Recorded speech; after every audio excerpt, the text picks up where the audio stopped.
Matthew Berry here with my good buddy Drew Dinsick, NBC Sports betting analyst, and of course, a guy that you can follow on social media at whale_capper. And I'm always really smart at the Kentucky Derby, and here's the reason why. I turn to my buddy Drew Dinsick and I say, okay, what are we betting? Thank you for Mystic Dan last year, Drew, but listen, let's pretend you're at Churchill Downs or an actual racetrack for the Kentucky Derby. You want to place a bet. It's a little intimidating. Walk us through what you do when you walk up to that window. Yeah, it kind of doesn't matter how experienced you are. It is always stressful. That first time you go to the window, you don't want to make a mistake. You're a little nervous. But the most important thing is have your bet ready. You do not want to hold up that line. You do not want to be handicapping when it is your turn at the plate. When you do step up to the window or the kiosk, what happens is you need to identify the track. You identify the race number, you identify the dollars of size of your wager, the type of wager, and then finally the number of the horse. So let's just pretend last year you wanted to put $20 on Mystic Dan to win the Kentucky Derby. You would have gone to the window and said Churchill Downs, race 12, $20 to win on horse 3. All right, Drew, you mentioned, you have to mention the type of bet you want to make, and obviously to win is fairly obvious, but unlike other sports that you can bet on, the type of bets you make in horse racing are different. So walk us through some of the types of bets that you can make at a horse race.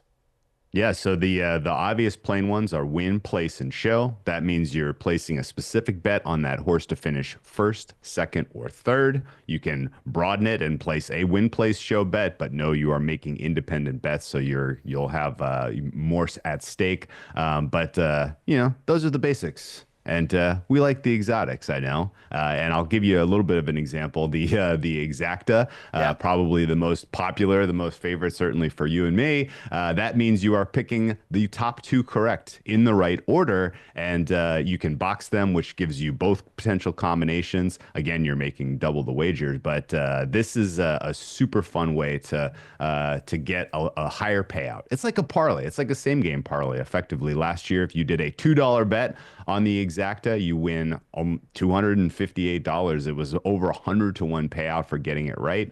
Trifecta, the same sort of idea with the top 3. Superfecta, the same sort of idea with the top 4. So kind of a really fun way to have small bets give you enormous payouts if you do hit the lottery. Yeah, it's always a lot of fun. And listen, Drew, you and I will both be at Churchill Downs Fantasy Football Happy Hour. We'll be broadcasting from there as well. And we'll be there throughout the race. So if you manage to make your way to Churchill Downs and you see me or Drew walking around, please come up and say hi. But if you're not going to be able to be there, be sure to tune in to the Kentucky Derby. Good luck with your bets and watch it on NBC and Peacock. For Drew, I'm Matthew.